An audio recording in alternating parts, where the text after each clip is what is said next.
This next one we included because this actually happened. I think this is probably from Calvary Chapel, Chino Hills. Yes. And this is a Q&A session on a Wednesday night there. Jack Hibbs wasn't even there. I was just doing the presentation and then mostly Q&A.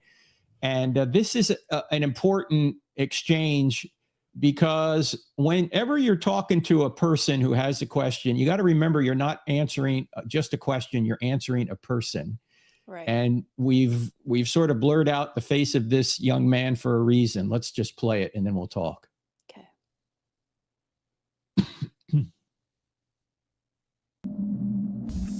Is it wrong as a follower of Jesus? Is it wrong to yearn for death? To yearn for death? Yes. Depends on what you mean by that, Bobby. What do you mean by that?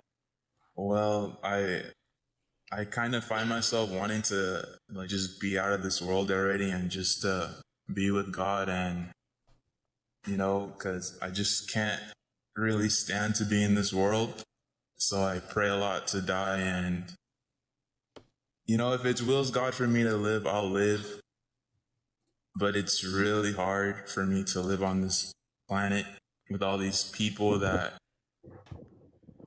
kind of don't share the same faith.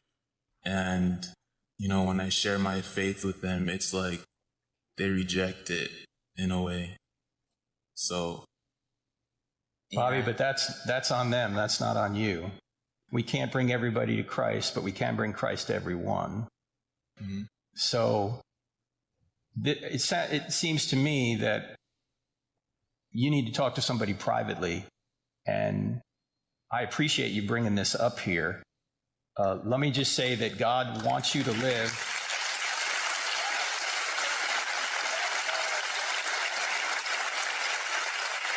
In fact, everybody loves Pastor Jack, right? I love Pastor Jack.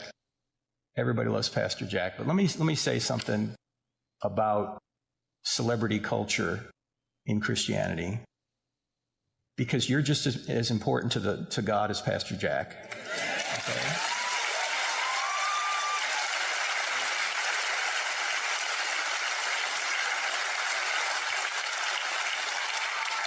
Everybody in this room is a child of God who has accepted Jesus, and you have something to offer in God's big plan.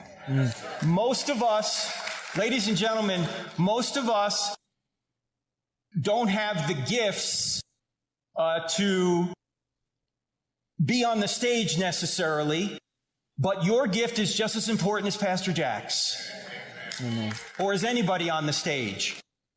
Don't treat people who are on the stage as any more important than anyone else, because every one of us is gifted to be part of God's plan in your own way, because you have certain gifts that other people don't have, and they may have gifts that you don't have. Paul talks about this at length in 1 Corinthians and also in Romans. I think Peter talks about it as well.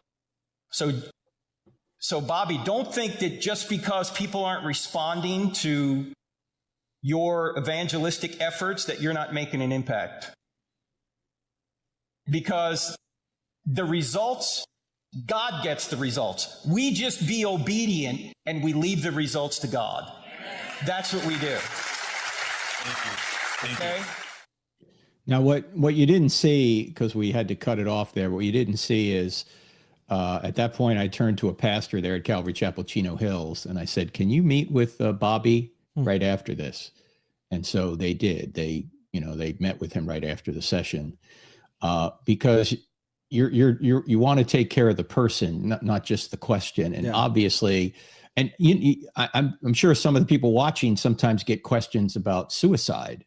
That's basically what he was saying. Frank, suicide is on the rise in our children, man. It is going to be one of the main things for the next, 5-10 years, man. And COVID didn't make it any better. No, I know. And that's why you have to come around people.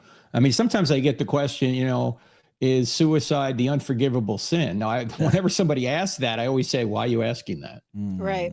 Because you want to make sure that that person's not thinking about it themselves. Mm-hmm. So we're not trying to win arguments, we're trying to win people. And that's why you definitely want to make sure that you're trying to take care of the person rather than just merely the question. Any other insights on this, Phoenix? Go ahead. Yeah, well, one of the things that stands out so much when you have that exchange is the hundreds of eyes on the two of you having this moment of complete vulnerability from Bobby reaching out, and you just see the entire congregation, and you can almost just read their mind, like, how's he going to handle this one? Like they're all waiting to see what you're going to do with it. Yeah. And it's just a further reminder that often, in this case, I think you did help Bobby, but oftentimes, even if you're dealing with someone that's stubborn and hard-hearted, you're answering for the audience often, even if Right. the questioner is not receiving what you have Well, to yeah, say. that's true. And in fact, those of you out there who are on social media interacting with people, it's probably not often you're going to convince the person you're having a so-called debate with. But the people watching might be persuaded. And so, Right. first of all, you have to be ultra, ultra kind on social media, because it's so easy to get snarky on social media. You never want to do that. You don't want to be sarcastic. You want to be very kind to people and agree with them when you can, and just try and move people forward toward a relationship with Jesus, or a deeper relationship with Jesus. So those kind of questions are the most delicate. You saw the audience wanted to like hug the guy. You can yeah. Inside that, because they all wanted to clap for him, his demeanor was that of darkness and loneliness, man. And you know, these are we don't have light of our own. We reflect in Jesus's light, and we should be doing that for people like that. We have no idea what's going through their minds. That's right.